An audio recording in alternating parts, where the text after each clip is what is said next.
Salut tout le monde, c'est Magie Expliqué. Alors aujourd'hui je vais vous apprendre un tour de cartes très impressionnant et qui bluffera toutes les personnes à qui vous le ferez.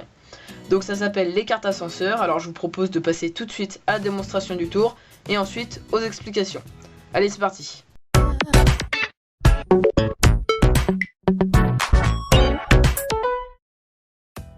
Alors pour ce tour, j'ai au préalable posé en première position l'As de pique, le 2 de pique, le 3 de pique et enfin le 4 de pique. Voilà. J'utilise un jeu totalement normal et bien sûr mélangé comme ceci. Voilà. Et je peux même le mélanger avant de commencer le tour. Voilà. Donc je mélange bien le jeu de cartes comme ceci. Voilà. Je fais quelques mélanges.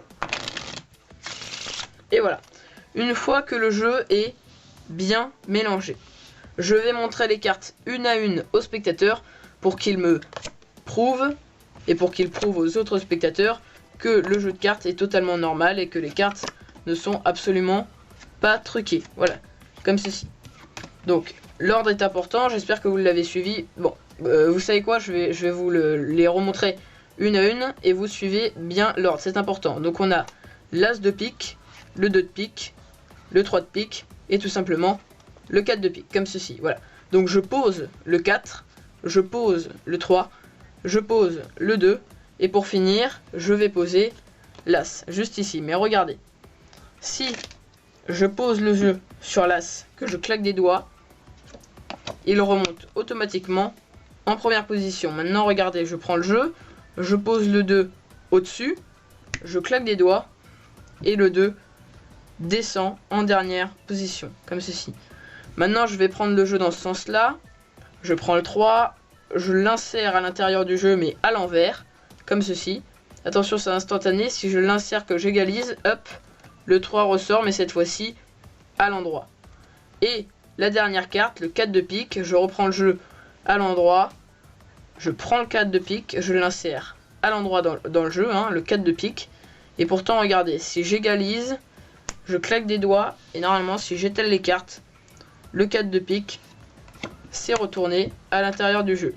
Et bien sûr, toutes les cartes peuvent être données à examiner aux spectateurs. Voilà, donc c'était les cartes ascenseurs, et on va tout de suite passer aux explications de ce tour de magie.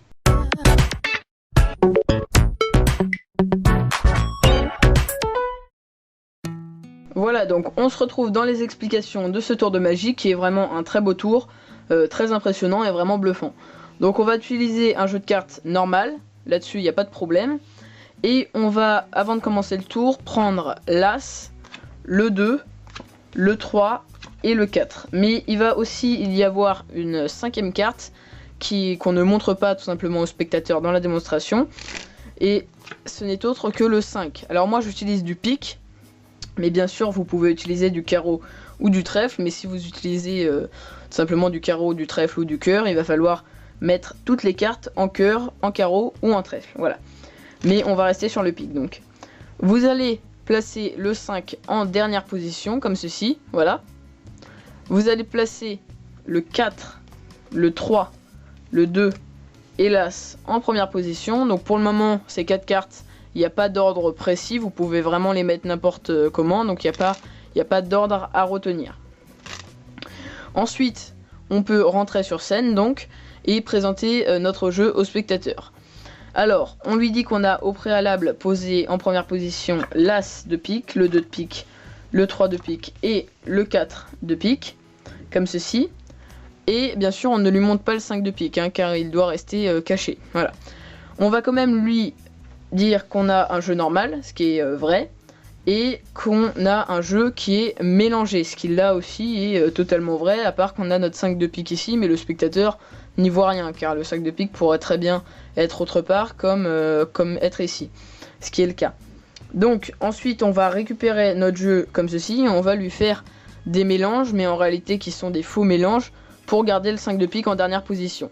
Donc dans la démonstration je vous en ai montré 3, un seul suffira largement. Alors, le premier c'était le faux mélange à la française. Bien sûr, j'ai déjà fait une vidéo sur chacun de ces faux mélanges et je mettrai les liens dans la description. Donc le faux mélange à la française, petit rappel, je vais en position de la donne, on me prend comme ceci. Ensuite, on prend un petit paquet comme pour mélanger à la française, sauf qu'en même temps, on prend la carte du spectateur avec nos 3 autres doigts, comme ceci. Et après, on bat par-dessus. Voilà. Je la refais, on prend un petit paquet, tout en même temps la carte du spectateur, et on bat par-dessus, comme ceci. Voilà. Donc ça, c'était le mélange à la française. Le deuxième que je vous ai montré, c'était tout simplement la fausse coupe. Voilà, donc là aussi, j'ai fait une vidéo, le lien est dans la description. On scinde le jeu en deux. On prend la partie supérieure, on tape dans la partie inférieure, comme ceci, on repose. Ce qui fait que le jeu n'a absolument pas changé de position. Voilà. Aussi la variante, c'est celle que j'ai fait dans la démonstration. Mais là aussi, c'est la même vidéo, donc allez la voir. Et ensuite, j'ai fait le mélange américain, qui là, par contre, n'est pas vraiment un faux mélange. Sauf qu'il va falloir faire attention, en fait, au moment en fait, où on va lâcher les cartes, tout simplement. On va lâcher le paquet où on a la carte du spectateur en premier.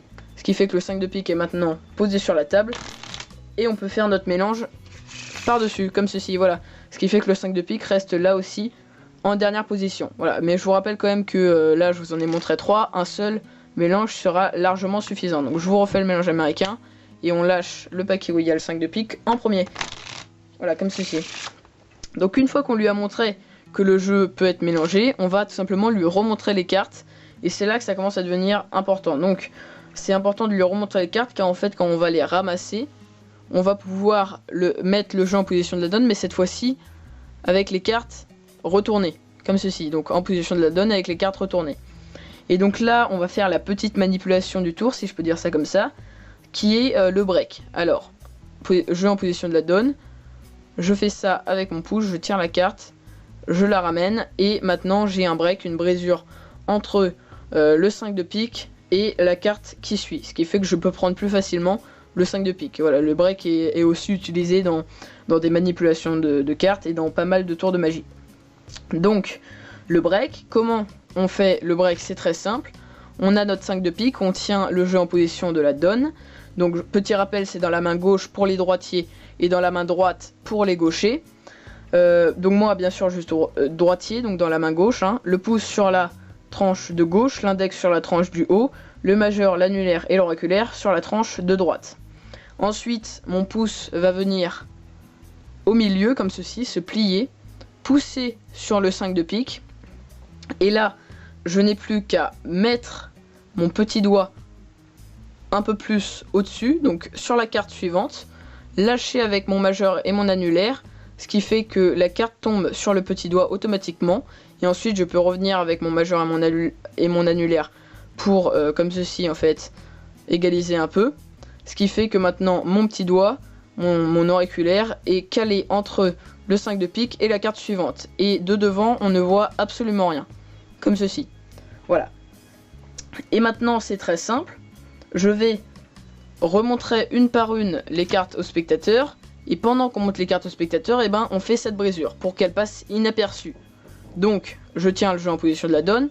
Et tout en bougeant les mains pour qu'elle passe encore plus inaperçue, on monte les cartes une à une au spectateur en lui disant que c'est pour vérifier qu'elles sont totalement normales. Et pendant qu'on fait ça, et ben hop, on fait notre brisure. Mais bien sûr, il ne faut pas s'arrêter et se concentrer sur cette brisure, sinon le spectateur va la voir.